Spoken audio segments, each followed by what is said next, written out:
Hello and welcome to DW Entertainment. I'm your entertainment reporter, Megan Basham, and we're here talking Terror on the Prairie, Daily Wire's new big Western movie. And I've got with me producer and star Gina Carano, producer Jeremy Boring, producer and God King Jeremy Boring, director Michael Polish, and Bonfire Legends Amanda Presmyk and Dallas Sonnier. Hey guys. I want to know, is that Bonfire Legends with or without an apostrophe? Is it with or without? I feel like it's without. It's without. Yeah, they're the legends. Yeah. So Gina, let's start with you. I was kind of listening through some of the material, some of the interviews that we did on the set a few months ago, way back in November.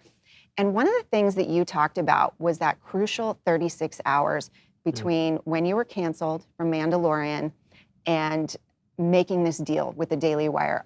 What I heard was that it was now or never. We either had to do it immediately or you were going to miss the moment. Can you tell me a little bit, like, what was that like from your end? It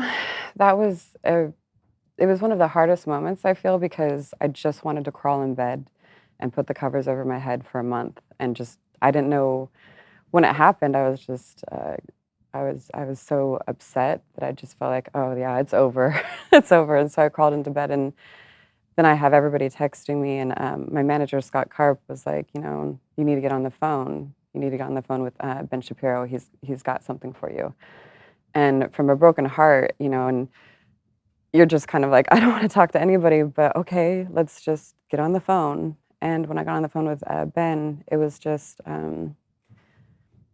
forgiveness. It was just like a lot of healing. It was like, we're going to give you an opportunity. And I was like, okay, let's do this. And it was very emotional, to be honest. It was hard. Because, I also had lost my hearing almost completely. Like, as soon as the cancellation happened, my hearing left. And so I was like straining to hear everything that Ben was saying. And he just said, you got to fight back. You have to punch back. And I was like, okay, that's something I can do. So let's go. And just heartbroken, really, but with a little diamond of hope in there from that phone call. Was there any sense that you're crossing a Rubicon in that moment? Like, once you've done that, the world knows who you are. Well, I think the world knew who I was. They knew who you was as an actress, but now as someone who's willing to sort of come out and fight in that way. I've been fighting my whole life, so if anybody's been paying attention to me, they know I don't really hide anything. So that wasn't really the concern. The concern was just I needed to heal in order to be public again. So I was heartbroken, and the Daily Wire, Ben Shapiro and Jeremy gave me this hope. Yeah. This little tinge of hope, and I was like, okay, I'll hold on to that. What was it like from your end, Jeremy? Well, Ben called me first and said, I think that what's happening here is obviously wrong, which we agreed about. And he said, but I think this is an opportunity for us to step up and make a real statement that we're not going to tolerate this kind of behavior in the culture anymore. Nobody's really fought back in the way that Ben was proposing at that time. And I was all in instantly. As soon as he made the case, I thought, yeah, that's right. Gina literally did absolutely nothing wrong. She spoke a political opinion, and in fact, the position that she took was fairly conciliatory. It was the opposite of what people, tried to accuse her of, and so it made it. They say, bad case makes bad law, or whatever that old expression is. You need someone who you can actually make a good stand behind if you're going to do something like this. It'd be great to make a movie with Johnny Depp. We'd love to make a Johnny Depp, but if the first person you go to is someone who does have a little bit of dirt on their hands, it makes it a lot harder to make your point. I think, it's terrible. I think, almost no one can really imagine being in Gina's shoes and having, people take basically every facet of your life away from you. They take your career away from you, your income away from you. They take your standing away from you, your good name away from you, all in this sort of one moment. And so what was important to us in that 36 hours was to pull her out of that place that she was, to pull her out of crawling into bed, which is where any of us would be, and say it really is kind of a now or never. If we try to make a stand a year from now, all the energy will be out of this moment. So as I say, once Ben made the case, I just thought, how do we actually communicate with someone who's going through one of the worst things that can happen in a society like ours, which is to lose your name. And fortunately, she was game. Well, also you think about when they do this, the amazing amount of talent you're walking away from. Yeah. You've got a huge popular star, huge amount of talent. And I mean, that is a big opportunity just, on a commercial level for the Daily Wire. Yeah, absolutely. But, it just goes to show the power that they have, that the left has in the culture right now. They don't need any individual talented person or any individual brand equity or name equity that they've built up. They can burn any individual down because they have everyone else.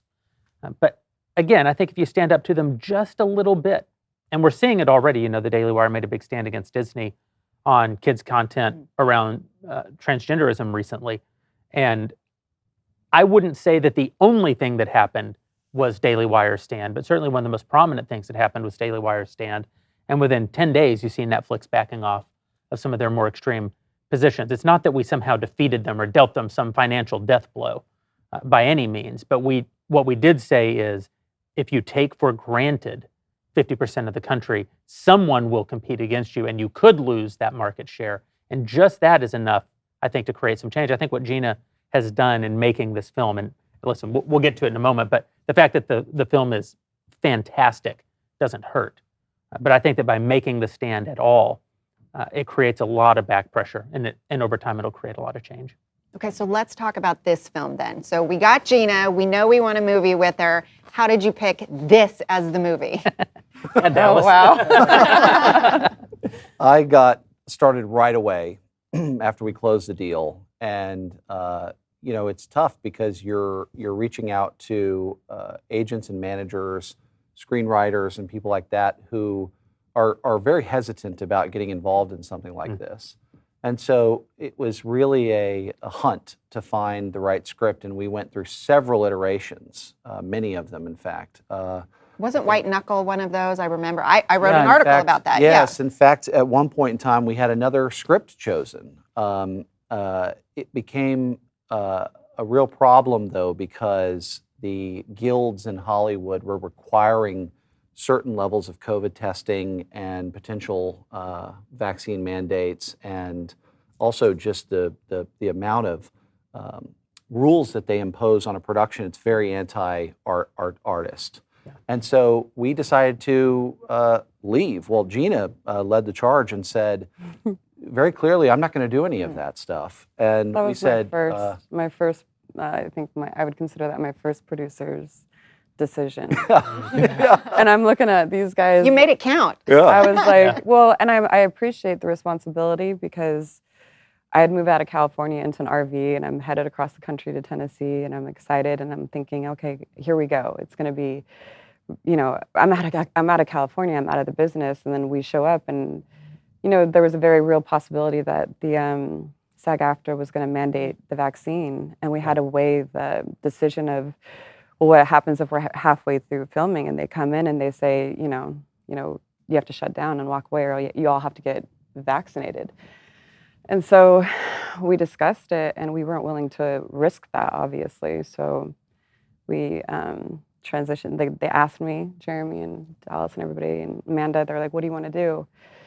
And I just said I wasn't comfortable with forcing that on anybody. At the time I was like, okay, we can, if we have to, we can mask just to stay SAG because it's so important. I was like, okay, we can, maneuver around the testing and the mask. We can possibly do that, but I just was not okay with injecting people with something they don't believe in, and that was the defining moment where I was like, okay, so do I get back in my RV and go away now? And it wasn't that. They said, we all took a big, deep breath, and the weight of not going SAG or AFTRA was really heavy in the room. And then they let it go. Then it was just, okay, we're going to transition. We're going to move up to Montana. And that's what's so great about this group. You run into so many crazy things you wouldn't never think that you run into. And it's like, ooh, that sucked. Okay, let's take a moment. And we'll now, and as soon as you just turn your focus and you just start marching that way, it's just like the seas part. And you know that was the decision you were supposed to make. And I believe that this movie this is what we were supposed to make. I mean, thematically, it's right on target for who Gina is. This is women taking a stand. that's kind of also been Bonfire Legend, at least in its partnership with Daily Wire, kind of a running theme. Yeah, I think we talk a lot, and people have pointed out, several of our movies in a row have had a strong female lead, right? A woman in charge or becoming the heroine of the situation or protecting, her family, her children. And the only reason for that is these were the best scripts. It just so happens, that these movies that we fell in love with had strong female leads. And, obviously the opportunity to showcase Gina not only as an action star and, a badass, which I think everybody knows that she is. This role for Hattie, for her, was so grounded in motherhood, so grounded in, just a raw, powerful question of, what do you do when you have to protect your kids against evil, And so Gina got to kind of play with all of those things at once, and it was amazing to watch her do that and hold a baby on set while firing a gun. I'm never having babies, so no. You want birth control, just go ahead and film with a baby. A big part when you're reading 300 scripts and you're trying to find the perfect vehicle for her, that's one half of the battle. But then we needed to find the perfect director, and it was really, really important to me that the director understand actresses. Right, and so I had a relationship with Michael for many years and trusted him, and so he in fact followed us from project to project because we just knew he was going to be the right fit. Yeah, I'm a disciple. Well, I mean, what was it like for you, Michael, working with Gina, working with Cowboy? How did you bring this picture together to go, okay, we know how much is riding on this as the sort of big first movie with Gina Carano? Well, once we got to Montana, I felt that we were on my home ground. But, having Gina be, first part, being so talented, but the athletic, she's so athletic. And I understood how she was going to approach something. And it's very paint by numbers, but then there's a very emotional side that we were able to bring with her because, this is a Clint Eastwood role. This is, I'm going to take over. And to get her in a very grounded position where she's like, this is my family, this is what we're going to do. And going by the rules of a Western, but by female tactics, and that was really interesting to watch her. And it was nice to see it in Montana. Well, and I really liked how it focused on sort of the mama bear aspect of it, which it does make it rough with motherhood. You go, wow, how much was riding on these women, and you don't think about that much in Westerns. This brought a different element to that.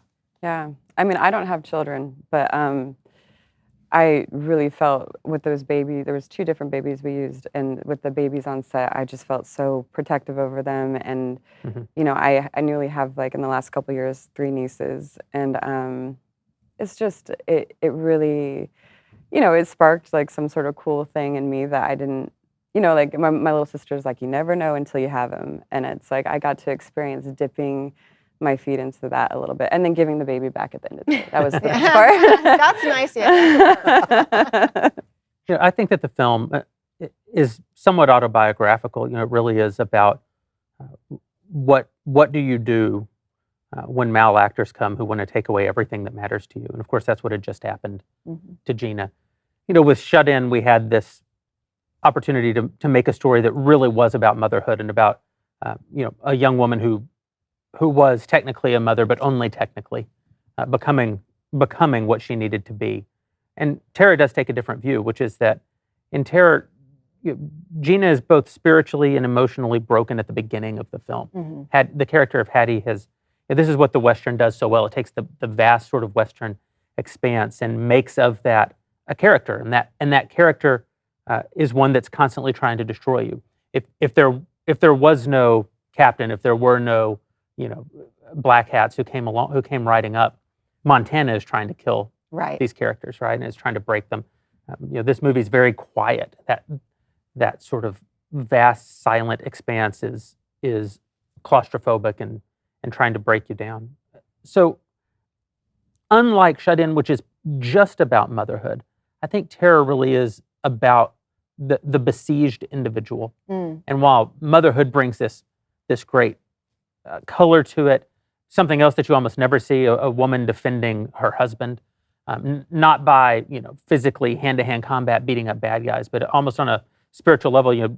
Hattie becomes a wife in this film in the same way that Rainey Qualley's character became a mother in Shut In. But at the end of the day, I think the movie is really about Gina making a stand against the culture, who's ridden out of nowhere to come take away everything that she cares about.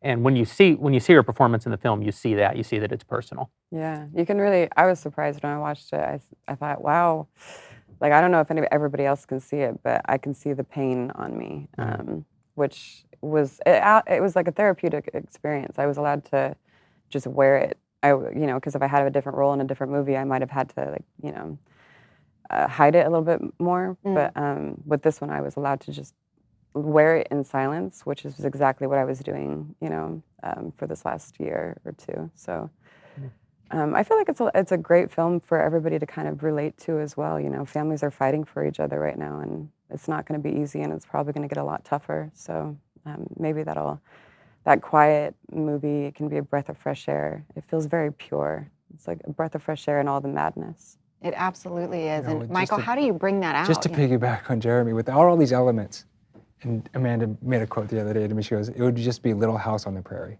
Yeah. And so you have to bring in all the stuff that the baggage that was going on in the world, and we put it right in this film. There was something too about, we've talked about this before, Dallas, but as I was driving out to the set, it was sort of stunning to me to see Montana, to see just this sense of the American West, and there's an iconic thing here in the Western. What was that like for all of you going, okay, we're gonna make a Western, and there's something about this that speaks to an American moment? There's a lot of patience that you have to have when you go up to that territory. And it takes producers like these to say, look, this is what we got, this is how we're gonna deal with it. And that's what Montana delivers. And the minute you fight that, the minute you gotta pack up and go, because it's gonna give you different things it's gonna be rain, there's gonna be wind, there's gonna be animals, there's gonna be accidents, there's gonna be a lot of drinking too. How did you guys work with the snowstorm? So I know that when you first started shooting, right, that was something that was just a major issue right out of the gate. Yeah, I mean, Michael had warned us, as he said, he said, just trust me. We should do this in Montana. And we all said, okay. But he was like, you got to know that you're going to be fighting it all the time. And we said, okay. And I was like, yeah, it's October. It'll be fine. It'll be fine. That's Amanda. It'll be fine. It'll be fine. One. Yeah. Everybody, we're all going to bed the night before and looking at the weather going, oh no. And we wake up and it was 3 feet of snow. I mean, and it didn't stop for 3 days. And so we walk on set, and luckily, and by design as well, a lot of the film was shot in chronological order because we do so much destruction to the homestead. So we designed a lot of the schedule to be in order. So at least in that moment on day one, we went, okay, let's figure out how to work this in. And in fact, it's scripted that it is a snowy prairie. So that was a miracle in many ways. But we said, okay, we know that this is going to disappear in 3 days. This isn't going to last. And so how do we work that into the story? And so we had to juggle some filming, jump inside the cabin when we were supposed to be outside so that we could, transition the weather appropriately in the story. And, tough moment on set, figuring out what the move was. But can you imagine the movie now? Yeah, exactly. It just all art is about overcoming constraints, right? Yeah. The film, to me, those snowy vistas at the beginning make the movie. Yeah. I just remember seeing Dallas 7 in the morning. We both looked. This is epic. We're the only people. We're sitting by ourselves. We're in, clothes, and this is epic. Probably only 2 people. Everybody's scrambling around, like, wow. The smile on his face, like, this is going to look like we've been here for a year. This man right here with his devious little smile, he's like, okay, this is what we're gonna do today. We're like, oh gosh. God was working with you in it. Yeah. It's funny because when I was walking around the set talking to people, I heard all of these stories from crew guys, stunt guys, everyone saying, I really wanted to be a part of a Daily Wire movie. And we're talking about guys with Academy Awards, guys with 41-year, histories in Hollywood, sending you their resumes. Were you kind of flooded with people going, we actually really want to be a part of this? It all started with Gina and the Daily Wire's willingness to dive right in.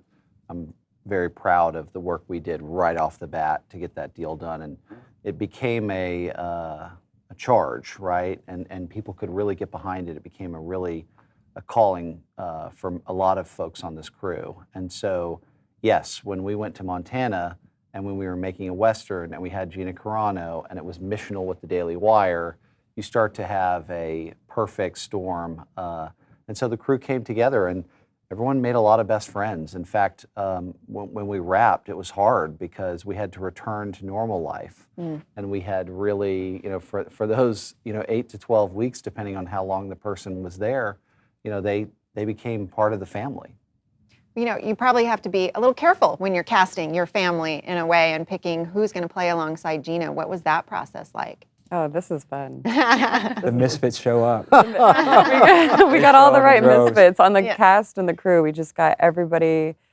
I don't know. I had a lot of faith in my heart that I knew that somehow when you make the right decision and you get confirmation, like, yes, this is where this is the direction we're supposed to be going. We're supposed to be going to Montana.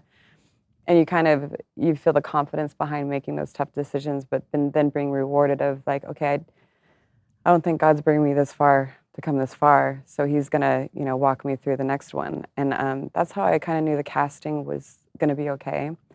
It's like the right people are going to want to be attracted to working with us. The right people are gonna, want to be attracted to these roles, and we're gonna end up with who is supposed to be here. Yeah, Gina's a pain in the ass. She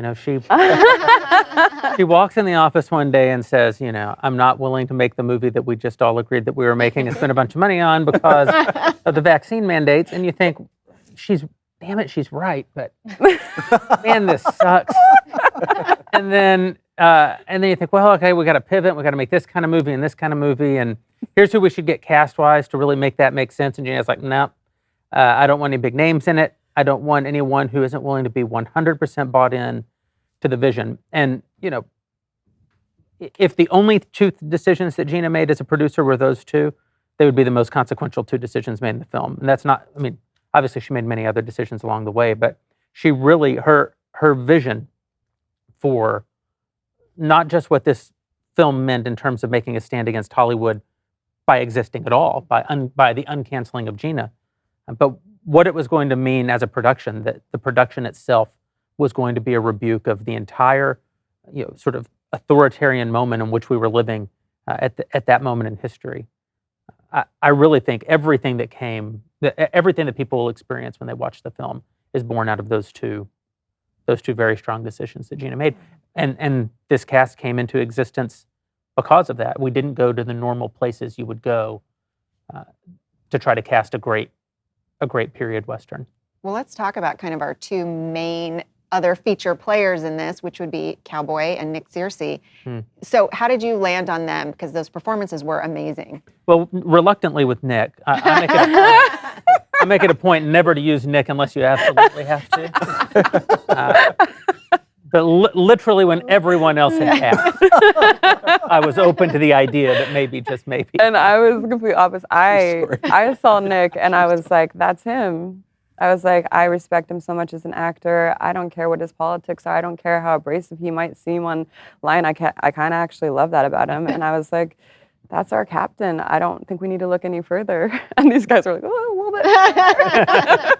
I'm like, no, that's him. Nick is a fine actor. And he gives, I think, the best performance he's ever given. He's incredible.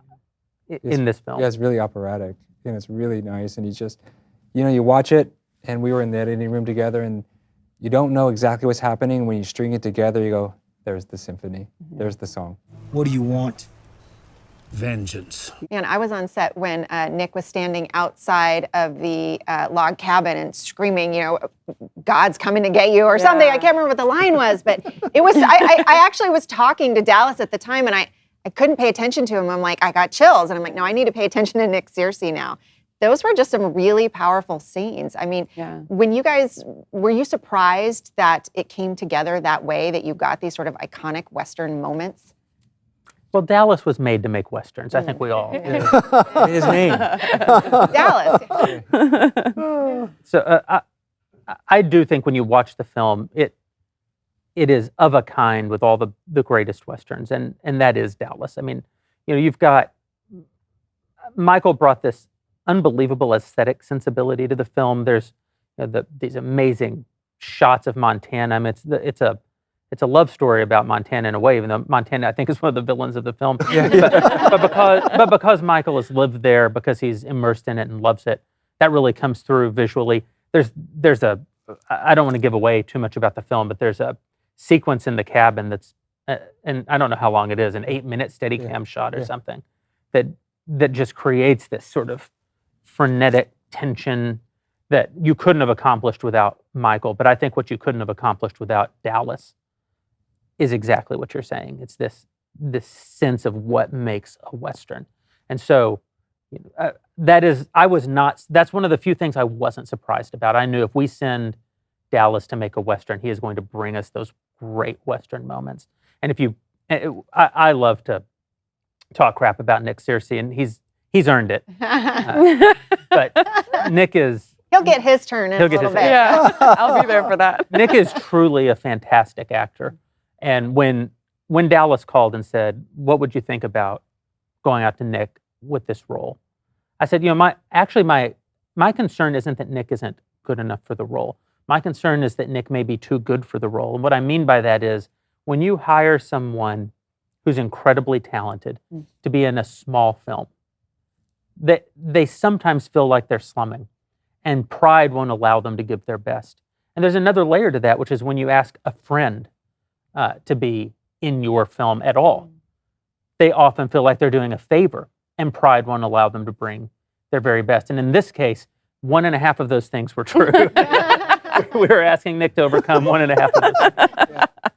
And he was truly slumming. Yeah. He was, and so I called Nick and said, hey, I know how great you can be at this, but please don't do it unless you're going to be that great. Like, if Nick Searcy is going to be in this movie, Nick Searcy has to show up, which is I think is a challenge for any actor in a situation like the one that we put him in. And he, damn it, I'm loath to say it, but he just delivered. He just came through. Show up. Yeah, he showed up. And so when I'm thinking about my husband, we're going through all the we're going through all the casting and the videos that people were, the auditions. And we went through so many names, and I had been watching Cowboy forever. And I think I have a really good eye for this. Like, he attracts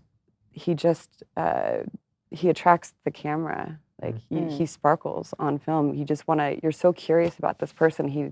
He's not over-rehearsed. He's like very authentic and genuine. And at the same time, he's so vulnerable. And obviously, like, he's obviously a cowboy. I mean, he was fixing everybody's RV. The name is there and everything. He really is this guy, and the nature, and like, he really, I think that was just the perfect casting, was Cowboy. And I think we're going to see him in a lot more. It's a very small moment, but the moment where you're filling his coffee in the cabin and he's trying to get to work. It's my favorite acting moment in the film. Yeah. It's so odd and unique, and yeah. Mine was when he takes the gun good. from you. Yeah. And I just went, that's so something my husband would do. And go, give me that. What are you doing? My favorite I know. part of Cowboy when he brought us all coffee. Oh, yeah. He started bringing us coffee every morning. Remember? Yeah. He would come to set when he wasn't called, just because we're in Montana and, it was a family, and he would come and he would help fix the broken RV, and he would help, move the thing, or help someone, with the roping, horse practice, Yeah. roping. I remember when I first reached out to all of our cast, and you're like, okay, hi, like, I'm Amanda. Do you have horse experience? Do you have gun experience? Because you're assessing what we need to do to train everyone. And Cowboy was like, yeah, I have experience. And then I Google it, and I'm like, oh, okay, sure. In all the things, all the Western things. He's good. Well, I think what a lot of people are probably going to ask me as the entertainment reporter, I get a lot of emails about, well, what's Daily Wire doing next? And so what is the next plan for a partnership with Gina Carano, with Michael Polish? What do we have next on the docket? I think they fired me, so I'm canceled. what we're trying to do is incredibly ambitious, right? We're trying to, with a fraction of the resources of a small studio, make a platform that can compete. What we have going for us is that every dollar right now that the mainstream of Hollywood spends is basically just marketing for us. They're going all in, telling the audience that they don't want them, and so it's helpful that they're as tone deaf as they are. But it's a challenge, and it's a challenge to say, what exact next thing can we do with our exact pals in this exact moment? As Dallas and Amanda both alluded to, I'm almost certain we read through 300 scripts. I didn't. I say we, so that I can in some way share in Dallas's suffering. 300 scripts to find this because finding any piece of great art, incredibly difficult. Add a single fixed point that has to speak to the values of Daily Wire. Well, now you've canceled out, 90% of what's produced, because even down to the script. Because if those scripts were being made, there'd be no reason for us to exist. So almost no script you read that's at that level of quality actually has the values that we want to communicate. Now add a second fixed point for Gina Carano. It could be for X.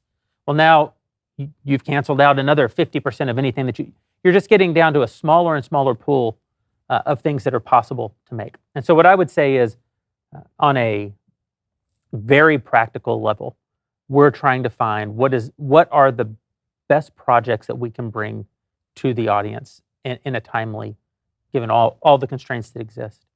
The added constraints, how do we do it and continue to work with our pals and invest in our pals?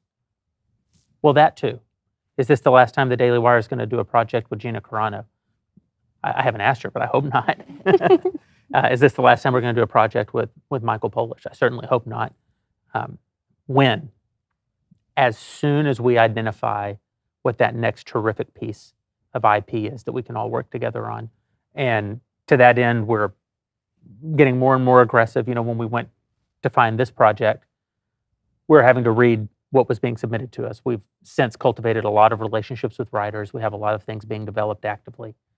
But what we can't miss. We have to make a great product every time. Because I know what people expect when they say the Daily Wire is going to make a movie. I know what they think they're going to get.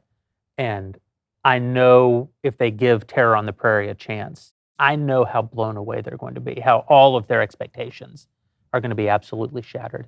I know that if they sit down and watch Shut In, all of their expectations will be shattered. If they watch Run, Hide, Fight, all of their expectations will be shattered. What we cannot afford to do is stop doing that.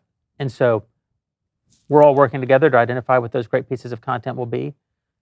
If the great content that we find is one that the Venn diagram works for it to be the people sitting here right now, I think, Nick's not here, so I can boldly say that we would all love it. Without Nick Searcy. Without Nick Searcy. But I think also, I think it's inspiring. What this movie is to me is it's a start. That's right. It's a start it's giving people that little diamond of hope that I got. It's going to give other creators and artists and directors and, everybody else, just get busy, start creating. You never know if your movie is going to be the next one. As actors, they obviously can't do Gina Carano movies all the time. They want to diversify and do a lot of stuff, but that doesn't stop me from, putting my next goal out there. Like, okay, my biggest dream is to direct, and so maybe, if Michael Polish does, I'll go shadow him for, or something. You just have to individually and as a group know that we had such an incredible time making this movie. We support each other. Keep your eyes open, and we're just going to keep attracting more and more artists that, maybe those positions change. Maybe instead of being the star, then you turn into shadowing Michael for a movie, or the world is our oyster right now, and we couldn't be with a better group. So, yeah. I don't think we can end on a better moment than that. So thank you guys, and thank all of you for watching. You now need to go to dailywire.com/subscribe and sign up to see Terror on the Prairie, to see all of this great content that Daily Wire is putting out, and to join the fight to create some new entertainment and some competition for Hollywood. Thanks so much.